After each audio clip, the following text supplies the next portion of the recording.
Mesdames, Mesdemoiselles et Messieurs, bonjour à toutes et à tous. Et vous êtes naturellement les bienvenus à l'écoute de votre tribune d'échanges contradictoires, mais aussi pédagogiques sur les sujets qui font la une de l'actualité sur Radio Gabon. La référence. Il s'agit de l'émission Controverse qui reçoit aujourd'hui M. Julien Kogué-Bekale, député PDG de la commune d'Ntoum et ancien Premier ministre. Avec lui, nous allons débattre d'une thématique. Le plan d'accélération de la transformation du Gabon, impact républicain et patriotique en cette période de la crise sanitaire. Est-il nécessaire ? La question est presque toutes les lèvres des Gabonaises et Gabonais, voire de plus d'un observateur de la vie socio-économique et politique de notre pays, au lendemain de la publication dans un journal de la place d'une tribune consacrée entièrement à la thématique du jour, dont l'auteur n'est autre que notre principal invité aujourd'hui, Julien Kogué-Bekale. Silencieux et même effacé depuis son départ de la primature, l'ancien Premier ministre refait parler de lui à travers cette tribune, une tribune qui fait allusion à la crise sanitaire que traverse le Gabon depuis le 12 mars 2020, date de la découverte du premier cas de contamination à la Covid-19 aux conséquences multiformes. Et pour parvenir à surmonter les difficultés engendrées par la crise sanitaire, le député de la commune de Ntoum propose un pacte républicain et patriotique autour du plan d'accélération de la transformation. Et ce n'est plus un secret pour personne. Depuis la survenue de la pandémie à coronavirus, notre vivre ensemble et la cohésion sociale sont mises à mal au travers des différentes tensions enregistrées dans notre pays. Et nous avons en mémoire, comme illustration, le concert des casseroles, à l'origine de plusieurs dégâts d'ordre infrastructurel et surtout corporel. Face à cette situation plus que jamais préoccupante, Julien Kogué-Bekale pense qu'il va falloir à juste titre relever 3 défis, à savoir le défi sanitaire d'abord, ensuite celui de la relance de l'économie et enfin le défi de la réponse sociale. Pour savoir un peu plus sur cette démarche, nous recevons bien entendu dans ce studio M. Julien Kogué-Bekale qui a bien voulu accepter à notre invitation et se soumettre uniquement aux questions des journalistes. Ce numéro de l'émission Controverse étant exceptionnel du fait de son caractère pédagogique, nous ne serons pas en mesure de donner la parole à nos fidèles auditeurs à qui nous présentons d'ores et déjà nos sincères excuses. Monsieur Julien Kogué-Bekale, bonjour. Bonjour, monsieur François Ndengue. Comment voulez-vous qu'on vous appelle, honorable, ancien Premier ministre, homme politique? Julien Kogué-Bekale. Tout court. Tout court. Bonjour et bienvenue. Vous êtes sur les antennes de Radio Gabon à travers l'émission Controverse. Comment vous allez? Je vais très bien. Très bien. Le principe de l'émission, vous le connaissez parfaitement. Pour animer ce débat, François Ndengue, c'est bien moi-même. Je serai accompagné dans cet exercice par Arnaud Ondo et Gozogo. Arnaud, bonjour. Bonjour François, bonjour à toutes et à tous. Et Pierre Désiré Vélinam. Pierre, bonjour. Bonjour François et bonjour aux auditeurs de Radio Gabon, la référence. Honorable Julien Kogué-Bekale, vous rentrez fraîchement de la Côte d'Ivoire. Vous y avez séjourné dans le cadre de la supervision des législatives pour le compte de l'Union africaine, dont vous avez conduit la délégation. Que retenir au terme de ce processus électoral dans ce pays frère et qui aujourd'hui est endeuillé par le décès de son Premier ministre Ahmed Bakayoko. Merci, monsieur François Ndengue, de me donner l'occasion de pouvoir d'abord m'exprimer sur la tribune que j'ai publiée il y a quelques semaines dans Gabon Matin, mais surtout aussi de revenir sur ma récente mission d'observation à Abidjan, dans le cadre des élections législatives du 6 mars dernier. Je voudrais saisir cette occasion pour présenter mes condoléances au peuple ivoirien pour le décès prématuré du Premier ministre Ahmed Bakayoko, et donc je présente mes condoléances fraternelles à sa famille. Et bien sûr, le Gabon a été honoré avec la désignation d'un de ses fils pour superviser les élections en Côte d'Ivoire dans le cadre d'une mission d'observation de court terme de l'Union africaine. Cette mission a duré du 3 au 9 mars. Dans l'ensemble, les élections se sont déroulées de manière globalement satisfaisante. Je pense que ce qu'il y a à noter, c'est que la maturité politique de la classe politique ivoirienne et leur volonté résolue de tourner la page et de renouer avec un vivre ensemble apaisé, une cohésion sociale et nationale. Je crois que c'est la grande leçon qu'il faut retenir de ces élections. Elles étaient calmes, apaisées, dans la sérénité. Et les résultats n'ont pas été contestés. Ils seront contestés, bien sûr, mais devant des juridictions compétentes. Pierre-Désiré Mverenam. Oui, vous êtes de retour au Gabon, un pays, comme tous les autres pays africains du monde, marqué par l'épidémie, la pandémie du Covid-19. Comment vous, en tant que citoyen, vous la vivez et qu'est-ce que vous dites à vos concitoyens? Mais il faut d'abord retenir une chose, c'est que la pandémie de la Covid-19 est une réalité. Il faut que les Gabonais comprennent que c'est une réalité. Ce n'est pas une chimère, ce n'est pas une vue de l'esprit. La maladie est là. Et la situation que traverse aujourd'hui le Gabon, comme d'ailleurs la plupart des pays, y compris les pays européens, est préoccupante. Parce que nous assistons, au moment où nous pensions que nous avions atteint le pic et que nous étions dans une tendance baissière, nous avons été surpris de la reprise. Et là, c'est la seconde vague, plus violente. Et je pense que les Gabonais doivent prendre conscience que ce n'est pas une affaire du gouvernement. C'est une affaire qui nous concerne tous. Chaque Gabonais et chaque Gabonaise doit être un agent de santé publique, et pour lui-même, et pour l'autre. C'est le plus important aujourd'hui. C'est fini les querelles politiques.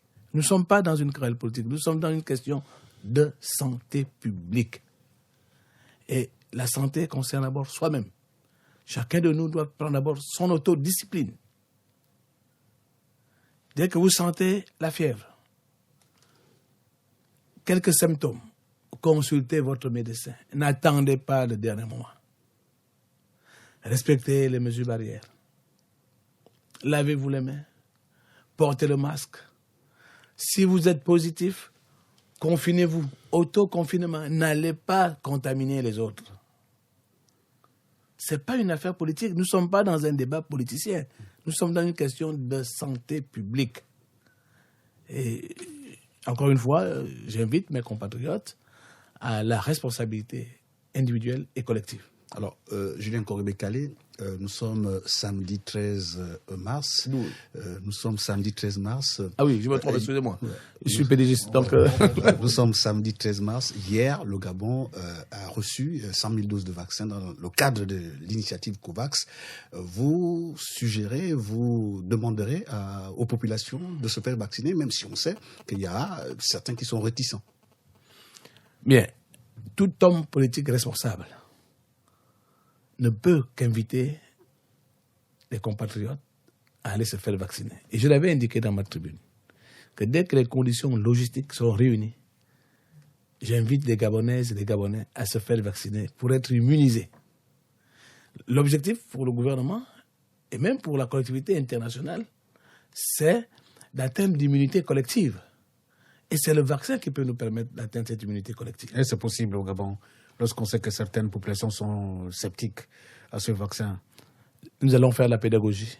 C'est le rôle du gouvernement de faire la pédagogie. C'est le rôle des acteurs politiques, c'est le rôle de la société civile, c'est le rôle de chacun d'entre nous, autour de nous, de faire la pédagogie. Mais vous, députés, vous avez déjà gagné les hémicycles. Donc à quel moment vous allez encore vous rendre sur le terrain pour amener vos populations à adhérer massivement à cette opération de vaccination qui va bientôt démarrer? C'était l'exercice de pédagogie que j'ai fait aujourd'hui.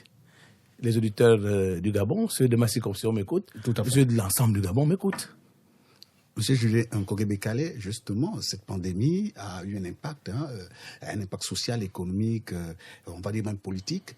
Le PDG a fêté ses 53 ans d'existence hier vendredi. Vous êtes PDGiste et ça s'est passé dans la sobriété. Comment vous avez vécu cet anniversaire? Bien, nous l'avons vécu selon les grandes orientations qui nous ont été données par le secrétaire général du parti. Vous l'avez rappelé, dans la sobriété, compte tenu du contexte dans lequel nous trouvons, le contexte, même l'année dernière, nous l'avons vécu un peu dans les mêmes conditions. Et donc, nous le vivons dans un esprit de responsabilité, de sobriété, et surtout de conscientisation de nos militants sur la gravité de la situation sanitaire dans laquelle nous nous trouvons. De prendre conscience que le virus est là, le virus circule, et qu'il faut freiner la propagation du virus.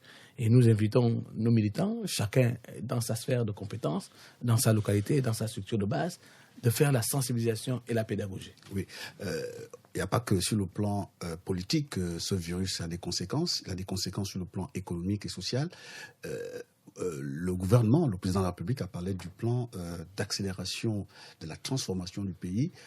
Vous êtes conscient qu'avant d'accélérer quelque chose, il faut d'abord avancer. Est-ce que vous avez l'impression que depuis 2009, le Gabon a avancé? Et si oui, est-ce que vous pouvez nous citer 3 secteurs essentiels qui ont bénéficié à la population? On peut dire qu'on a avancé avant de parler de l'accélération. Il faut d'abord dire une chose. Le PDG est allé aux élections de 2018, les élections législatives de 2018, avec le thème « Accélérer la transformation du Gabon ».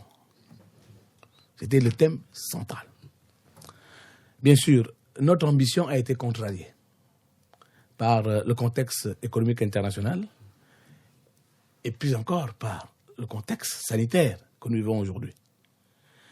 En 2019, nous étions dans une courbe économique ascendante.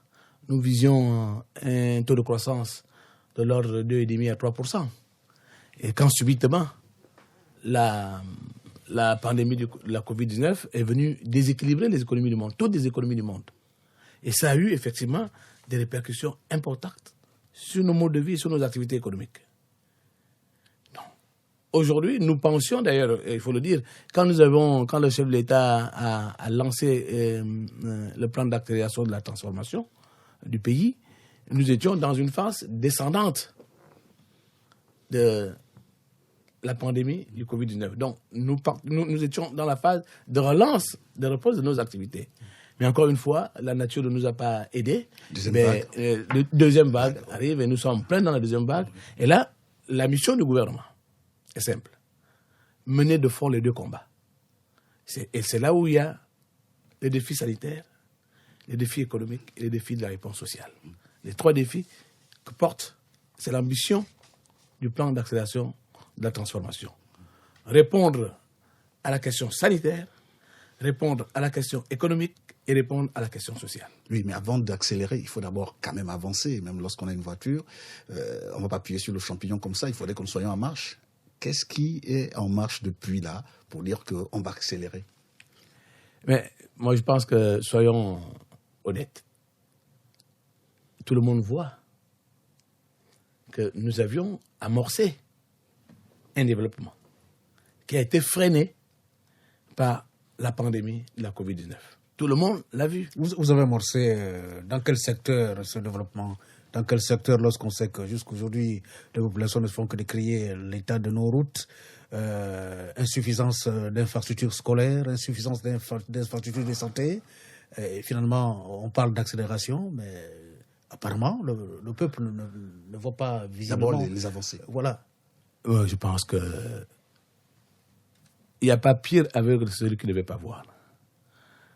Je pense que dans le domaine de l'éducation, par exemple, nous avons lancé un programme de construction des écoles avec l'appui de l'AFD. Sur le plan sanitaire, nous comprenons qu'il y a encore quelques insuffisances, mais quand je vous parle de l'ambition du plan d'accélération de la transformation, il est clair que ce plan ambitionne d'éradiquer les déserts médicaux dans notre pays, donc de remettre au centre de notre système de santé les départements sanitaires. Le plan ambitionne de rendre disponibles les médicaments. C'est ça l'ambition. Et je pense qu'il je l'ai dit dans la tribune, que ce plan a le mérite d'avoir fait un diagnostic des 10 dernières années et de tracer les chemins de l'espérance. Pourquoi je le dis? Ce plan est actuel, c'est-à-dire il fait le constat de ce qui a marché et de ce qui n'a pas marché, et il dit voilà la nouvelle direction que nous prenons. C'est ça l'ambition de ce plan. C'est pour ça que nous disons nous allons accélérer, parce que nous sommes conscients que nous avons plus de retard, il faut accélérer pour répondre aux préoccupations de nos compatriotes. Oui, aux préoccupations légitimes et justes. Oui, monsieur Julien Korbekale, justement, vous parlez vous dites d'avoir fait le diagnostic des 10 dernières années. Quel est le constat global qui se dégage de celui-ci? Le constat lequel? Du diagnostic des 10 dernières années fait par le plan d'accélération de la transformation. Il faut comprendre que nous sommes dans un modèle économique qui reposait totalement sur une économie de rente. Avec l'arrivée du président Ali Bongo Ondimba, nous avons changé de paradigme. Il fallait sortir de la dépendance du secteur pétrolier pour booster le secteur hors pétrole.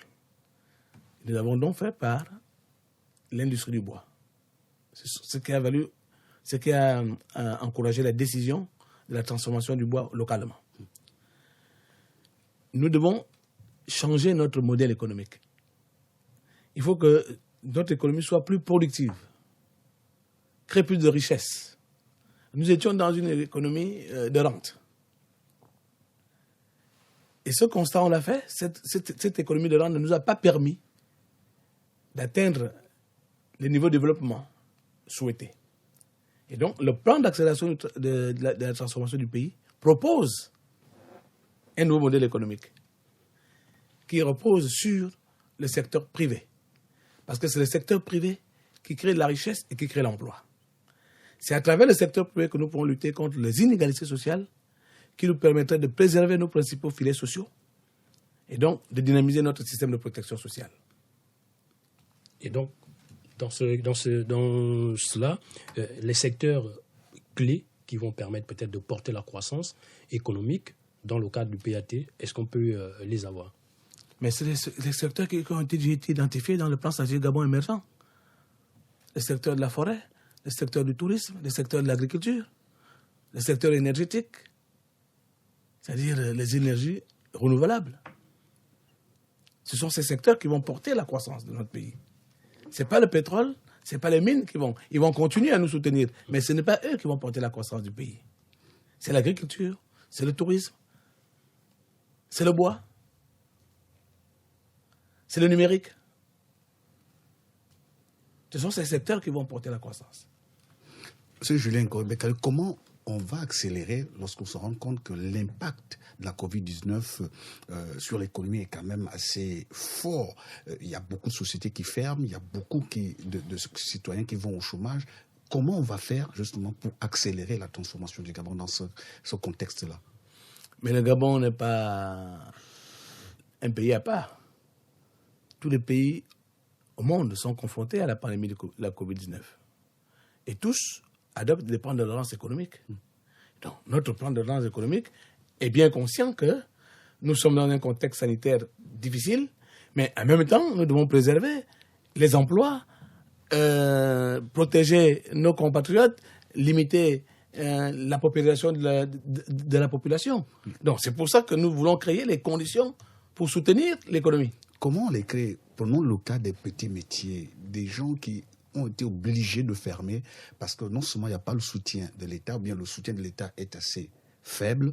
Comment on redonne de l'espoir à ce type de personnes, de populations qui se démerdent au jour le jour pour pouvoir créer de la richesse? Moi, je pense que le gouvernement a annoncé un certain nombre de mesures de soutien aux entreprises, aux petites et moyennes entreprises, et je pense que ces mesures sont en train d'être mises en œuvre. Bien sûr, elles ont connu quelques retards à la mise en œuvre, mais elles sont en train d'être mises en œuvre. Hier encore, j'écoutais le ministre de l'économie annoncer que ces mesures vont être mises en œuvre. elle a rencontré les opérateurs économiques et le FMI qui va nous accompagner pour soutenir ces entreprises. Tout le monde est conscient qu'aujourd'hui, on ne peut pas ne pas soutenir les entreprises. Alors, pour justement aboutir à cette accélération de la transformation du Gabon, vous préconisez un pacte patriotique et républicain. En quoi consiste-t-il? Bien, je pense que là, vous me donnez une bonne occasion de préciser un peu ma pensée et mon idée. Tout à fait. Le pacte républicain et patriotique que je propose n'est pas un nouveau dialogue politique, n'est pas un nouveau forum politique. J'invite les Gabonaises et les Gabonais à un comportement républicain et patriotique.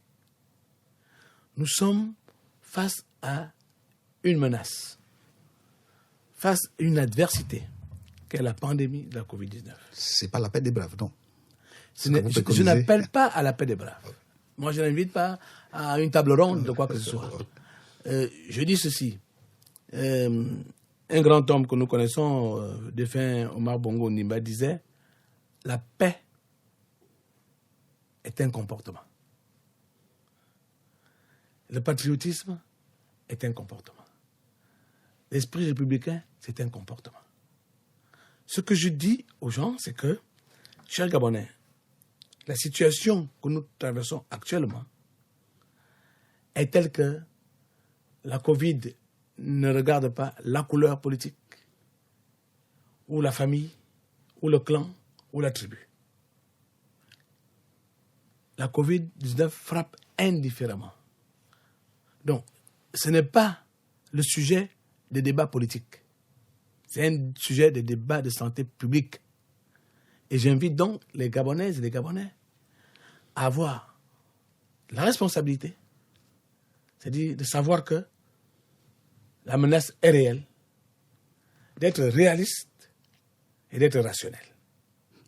Ça veut dire en clair? En clair, pour chacun de nous, être responsable, c'est d'avoir des attitudes responsables face à la maladie. Respecter les mesures barrières. Être réaliste. Donc de rentrer chez soi à 18h, de rentrer chez soi à 18h, de respecter toutes les mesures prescrites par le gouvernement. Être réaliste, c'est de savoir que la maladie existe et je la côtoie tous les jours. Et je dois tout faire pour ne pas la contaminer à l'autre. Donc, pour ne pas la contaminer à l'autre, je dois rester chez moi.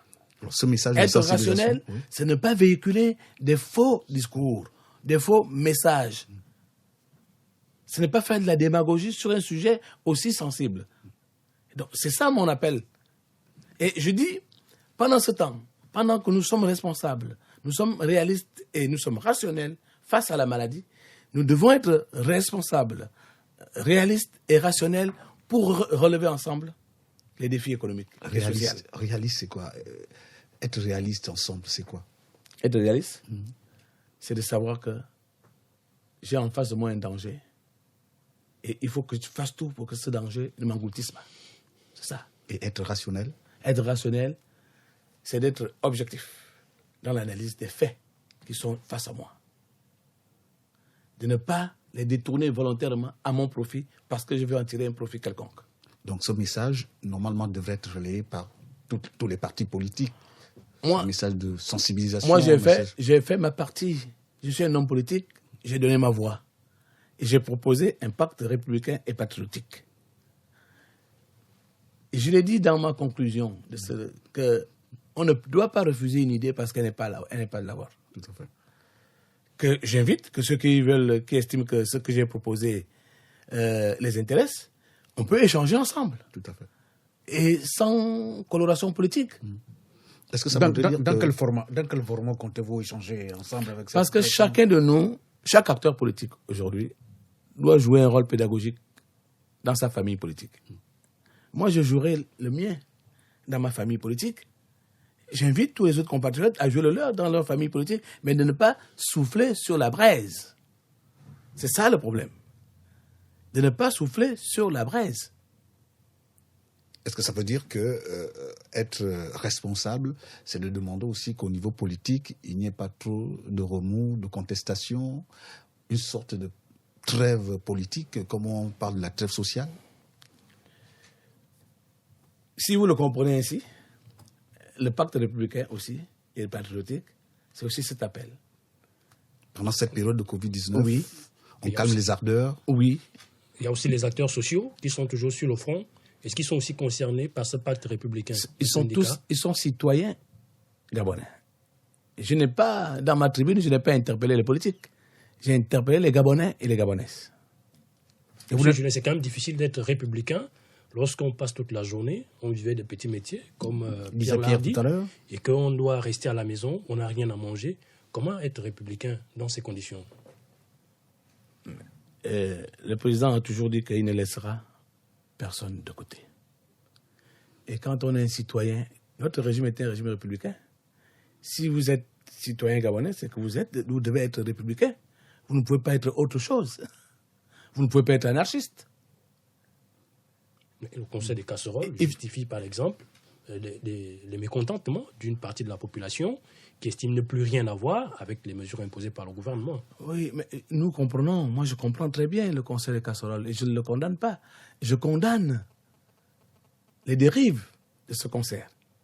Que chacun s'exprime en disant, bon, nous ne sommes pas d'accord avec le couvre-feu. Nous ne sommes pas avec telle ou telle mesure. Ils l'ont exprimé de la manière qu'ils l'ont faite, mais ce sont les dérives qui en ont issues. Ouais. C'est ça le problème. S'ils restaient chez eux à taper les casseroles dans leur maison comme ils l'ont commencé, il n'y a pas de problème, mais ils sont allés dans la rue. Ils ont violé le couvre-feu. Mais tant qu'ils étaient dans leur maison, ils ne violaient pas le couvre-feu. Vous savez, on peut faire la contestation pacifique sans qu'on dégrade les biens publics, sans qu'on descende dans la rue et on porte atteinte aux personnes et aux biens. Vous comprenez? C'est ce qu'on appelle l'esprit républicain et patriotique. Je peux revendiquer mon droit sans que je ne tue les personnes. Alors, M. Julien Kogo-Bekale, vous avez utilisé la voix des médias pour véhiculer votre message à travers une tribune publiée dans un journal de la place. Aujourd'hui, à l'émission Controverse, est-ce qu'on peut s'attendre à un Julien Bekale faire le tour du Gabon pour véhiculer le même message, à part sa circonscription politique? Pourquoi pas? Si le devoir m'appelle, je le ferai. Mais j'espère déjà que, à travers cette émission et à travers la Tribune Libre, et ceux qui ont lu peuvent déjà... Ceux qui ont eu la chance de lire. Ceux qui ont lu la Tribune Libre et ceux qui vont écouter notre émission, j'espère déjà qu'ils peuvent faire les relais de cette idée. Et cette idée, encore une fois, je dis, je n'invite pas les Gabonaises et les Gabonais à s'asseoir autour d'une table. J'invite les Gabonaises et les Gabonais à un comportement républicain et patriotique. Il faut qu'on ait un bon comportement. Quand on dit à quelqu'un d'être civilisé, ça veut dire quoi? Vous comprenez ce que je dis? Oui.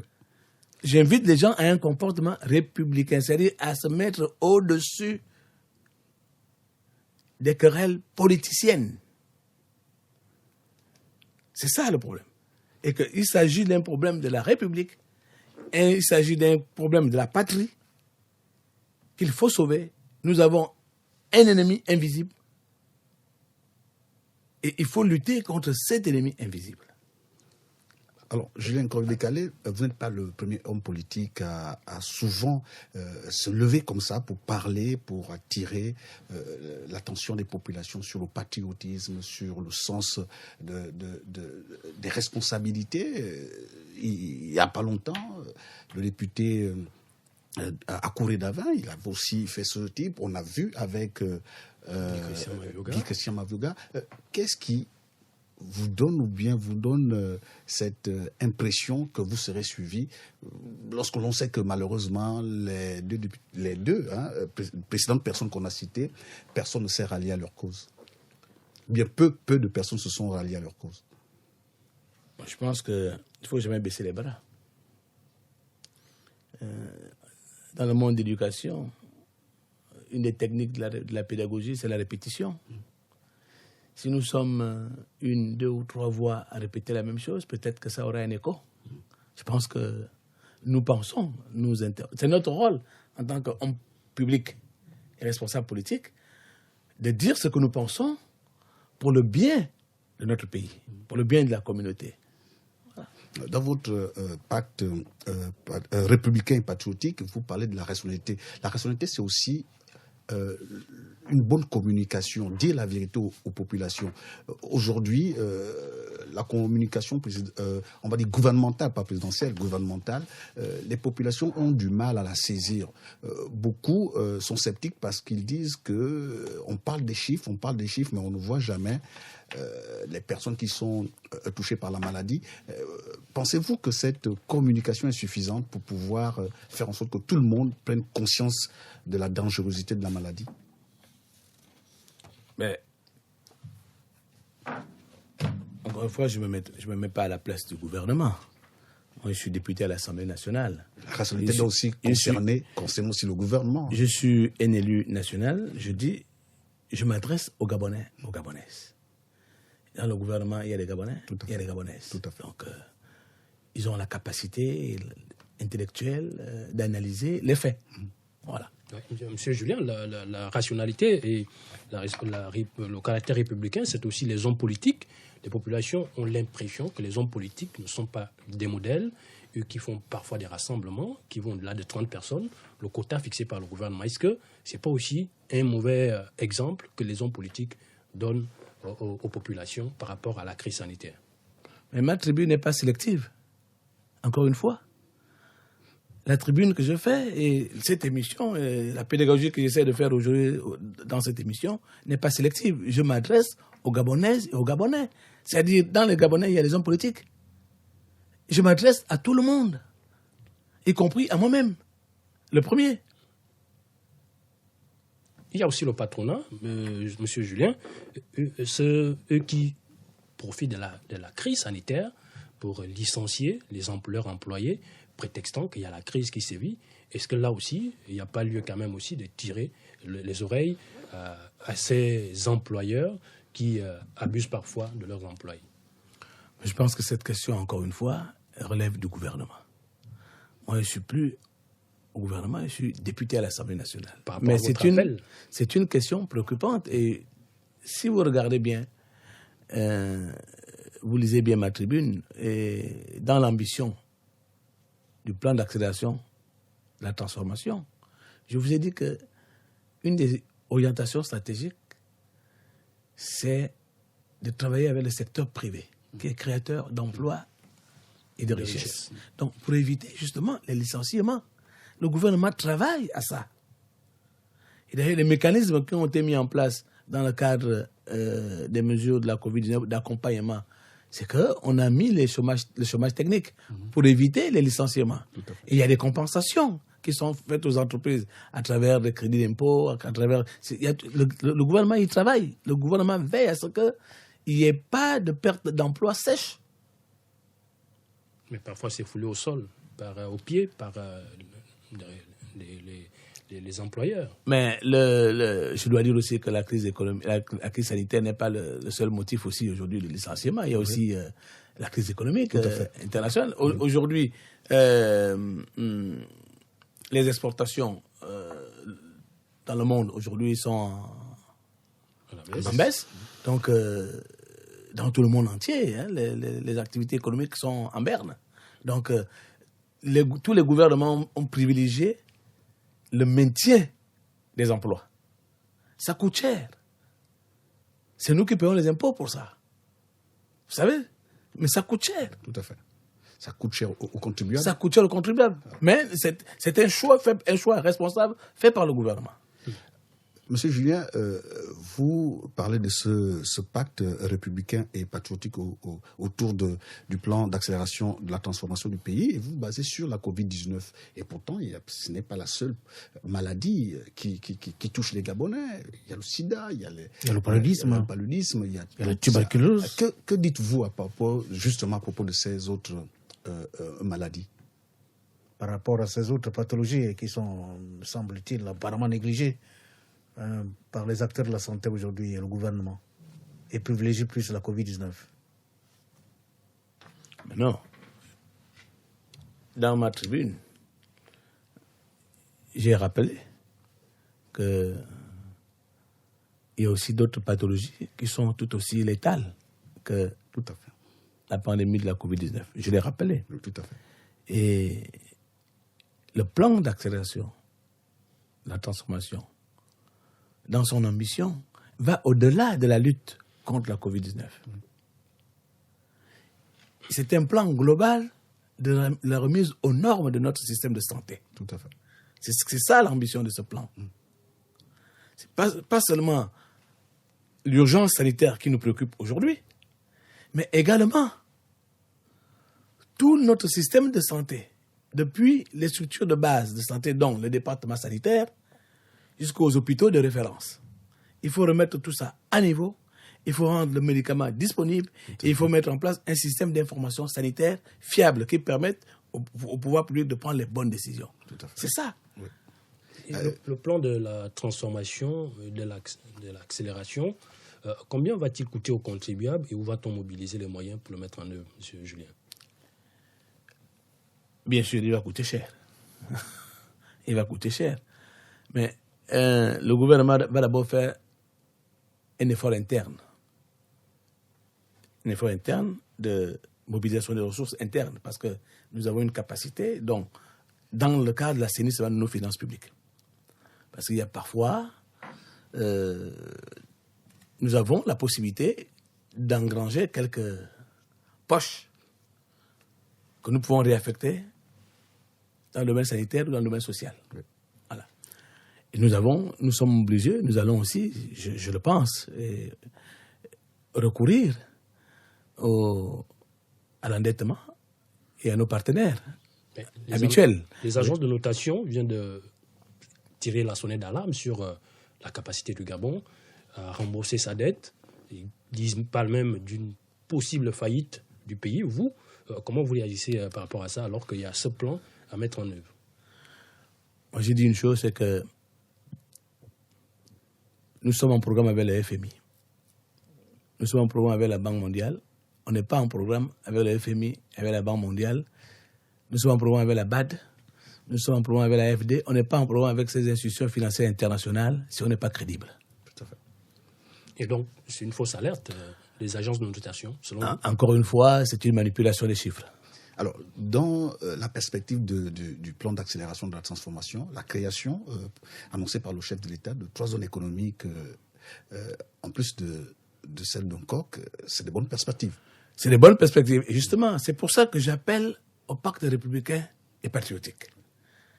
Ce pacte, ce plan d'accélération de la transformation a besoin d'être mis en œuvre dans un cadre apaisé. C'est ça, c'est pour ça que j'appelle les Gabonais à comprendre où est notre intérêt. Notre intérêt est où? Est-ce que notre intérêt, c'est parce que je veux être député, je veux être président de la République, je veux ceci? Quel est notre intérêt? Nous voulons quoi? Nous tous, nous rêvons d'un bon pays où il fait bon vivre. Mais voilà un gouvernement qui vous dit, voilà ce que je vous propose. Moi, j'appelle les Gabonais à soutenir cette vision. C'est ça le problème. Les échéances électorales, c'est après. Est-ce que le dialogue... Est-ce que vous comprenez? Est-ce que vous comprenez ce que je dis? Tout à fait. Parce que le problème n'est pas aujourd'hui, le combat n'est pas aujourd'hui de dire moi je veux être ministre, je veux être président, je veux être ceci. C'est pas ça le combat. Le combat, c'est qu'est-ce que les Gabonais peuvent manger demain? Comment ils peuvent être nourris, soignés, l'électricité. C'est ça. Et ce plan répond à ces préoccupations. Il dit, je mets les conditions pour faire cela. Oui. Donc, il faut être unis pour combattre l'ennemi commun. Voilà, il faut être unis pour combattre l'ennemi. Il faut être républicain et patriotique pour combattre l'ennemi commun. Est-ce que le dialogue envisagé entre le Gabon et le Bureau international du travail, ce dialogue qui doit déboucher par la signature d'une trêve sociale, est de ce point de vue de bon augure?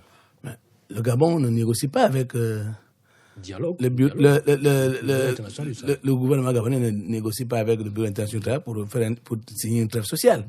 Nous avons des partenaires sociaux avec lesquels nous discutons. Tous seront autour de la même table. Mais nous avons fait, quand j'étais Premier ministre, et mon successeur, ma collègue, Madame le Premier ministre, poursuit cela, nous avons fait, et c'est sous l'instruction du président de la République, Ali Bongo Ondimba, nous avons fait du dialogue social permanent. Notre méthode de travail. Tous les jours, Madame le ministre du Travail reçoit les partenaires sociaux. C'est ça notre stratégie de travail. On discute avec eux tous les jours. Mais le Front social est toujours malheureusement en ébullition, avec les revendications des syndicats. Non, non, il ne faut pas que les syndicats exploitent les préoccupations des populations. Nos populations, on le reconnaît, ont des préoccupations légitimes. Se soigner, manger. Et nous sommes les premiers à le reconnaître que la situation de la Covid n'a pas facilité la vie. Et je l'ai dit, cette pandémie a modifié nos modes de vie et nos activités économiques. Je l'ai dit. Mais aujourd'hui, sur le front social, vous ne voyez aucun syndicat du secteur privé en grève parce que les employés sont menacés d'un chômage massif. Vous ne voyez que les syndicats du secteur public qui réclament toujours les salaires, l'augmentation des salaires. Mais à un moment donné, c'est là aussi que j'appelle l'esprit républicain et patriotique. À un moment donné, il faut que les gens comprennent que la plus belle femme ne peut donner que ce qu'elle a. Si vous tirez trop, après, il n'y aura plus rien. On fait comment? Donc moi, nous pensons, j'ai beaucoup de respect pour les partenaires sociaux, il ne faut pas faire de la surenchère. Nous sommes dans une situation où on n'a pas besoin de faire de la surenchère. C'est ça le problème. Il faut être réaliste, il faut être responsable et il faut être rationnel. C'est ça l'appel au pacte républicain et patriotique. La responsabilité, la réalité et la rationalité. Éviter de tomber dans la démagogie et dans le populisme. Voilà. Alors, pacte républicain et patriotique autour du plan d'accélération de la transformation, vous proposez 3 défis à relever. Le défi sur le plan sanitaire, le défi sur le plan économique et le défi sur le plan social. Concrètement, qu'est-ce que cela veut dire aux yeux des Gabonais? Mais je pense que je l'ai déjà dit tout à l'heure. Justement, revenir là-dessus. Je disais que le défi sanitaire, c'est lutter contre la Covid-19 pour freiner sa propagation, ou voire l'arrêter, et en même temps mettre en place un système de santé solide, résilient, capable de s'adapter aux événements de santé et aux urgences sanitaires. C'est ça le défi aujourd'hui qui se pose à nous, les Gabonais, à travers le gouvernement, dont les dirigeants. Le deuxième défi social, c'est la relance de l'économie. Donc, il faut relancer cette économie. Comment la relancer? Il faut la relancer dans un climat apaisé. Il faut la relancer en maintenant l'emploi, en soutenant les entreprises et en investissant. C'est-à-dire parce que en investissant, on crée du travail. Il y a des chantiers, en lançant des grands chantiers, d'où le grand chantier de la Transgabonaise, qui est en cours. Même s'il a pris quelques retards, mais ce chantier est en cours et va s'exécuter. Et il y a d'autres chantiers qui vont être lancés. Vous savez, nous, on est dans... Le chef d'État, Ali Bongo Ondimba, depuis 2009, a imposé un nouveau style de travail. Il n'aime pas les effets d'annonce. C'est le soft power. On travaille et puis les résultats. C'est ça la méthode de travail. Vous verrez, moi je vous dis, vous verrez. Pierre Désiré, alors, une autre question. Julien, tout en n'est pas oublié que nous acheminons petit à petit vers la fin de l'émission. Oui, tout à fait. Avant vous, avant que vous aussi vous éleviez comme ça et puis pour vous adresser aux Gabonais, l'ancien Premier ministre Raymond Dongsima c'est un habitué justement de ce type de tribune. Vous le secondez dans ce type d'exercice. On a l'impression que lorsque vous étiez aux affaires, vous étiez Premier ministre, c'est comme si vos langues étaient liées. C'est un homme libre maintenant aujourd'hui que vous exprimez ainsi? Ah non, moi je me suis toujours exprimé. Moi j'ai toujours répondu aux questions de la presse chaque fois que j'ai été sollicité.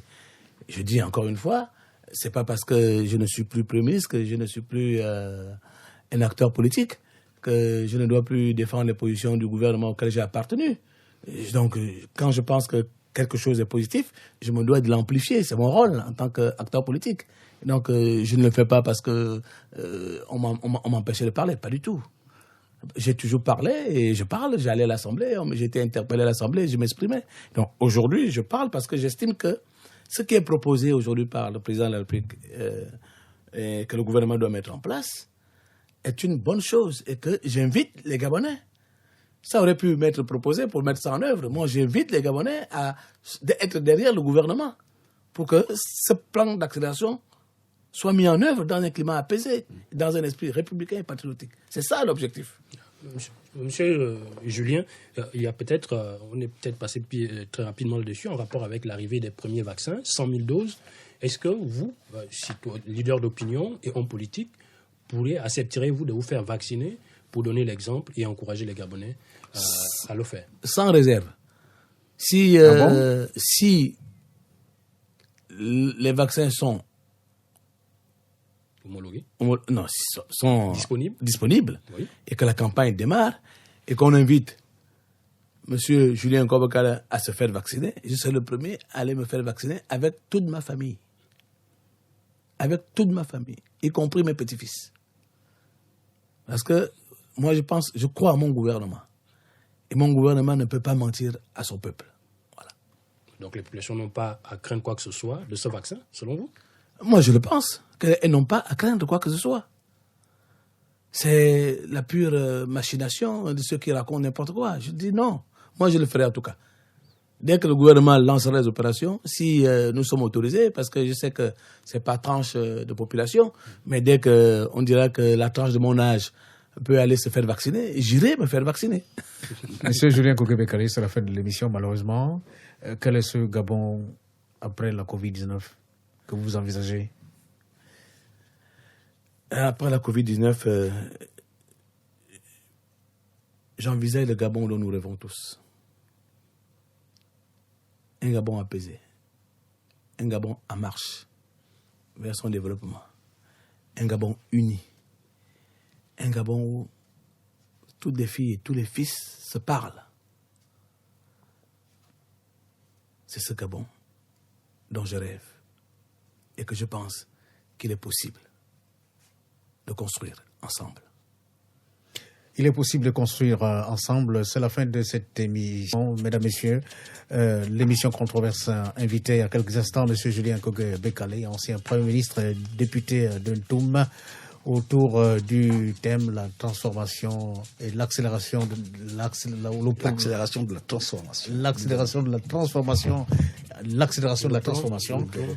du Gabon et propose d'ailleurs le pacte républicain et patriotique. Merci, on se retrouve samedi prochain à la même heure et même fréquence.